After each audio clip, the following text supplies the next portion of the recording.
think the first thing is that they do make the effort to identify them because it will help you direct the program.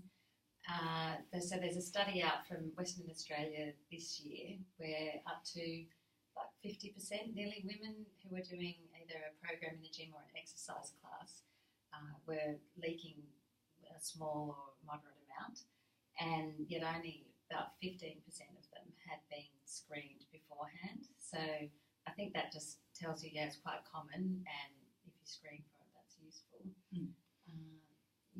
So. And you're very lucky because there's a very good screening tool available on the Pelvic Floor First website. Yes, could you look that up? Yeah, to show you that one.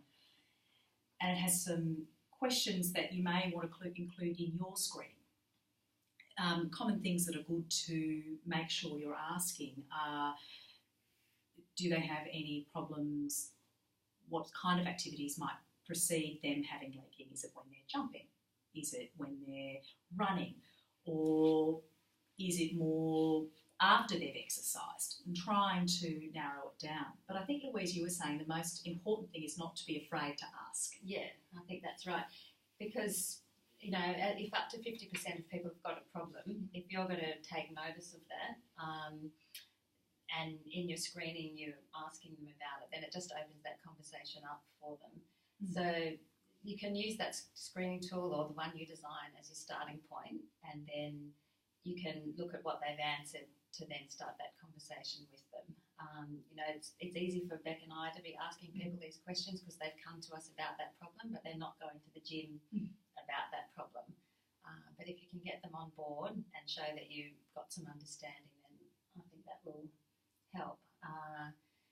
So the questions at the top of that screening form, the ones that are identifying risk are probably things like if you've had a baby, if you've had menopause, if you've had gynecological surgery, you're going to pick up, they might have a weak pelvic floor, so you're not going to want to overstress that with the exercises you give them.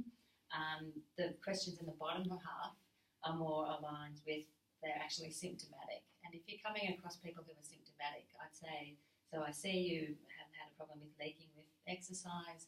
Have you actually seen a health professional about it? And that might be the opportunity to say, you can see a physio, they might not know they can, see your GP, and just to give them that direction.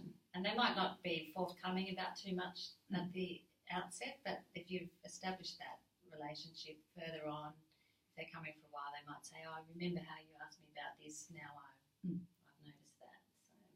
And remember that some of these things, they may actually not be symptomatic. A lot of women aren't with some of these conditions, with pelvic floor conditions. However, these may warn you, they do have a high BMI, or they do have a chronic cough. These people are going to be more at risk. So just in the back of your mind, when you're putting their program together, just bear those things in mind.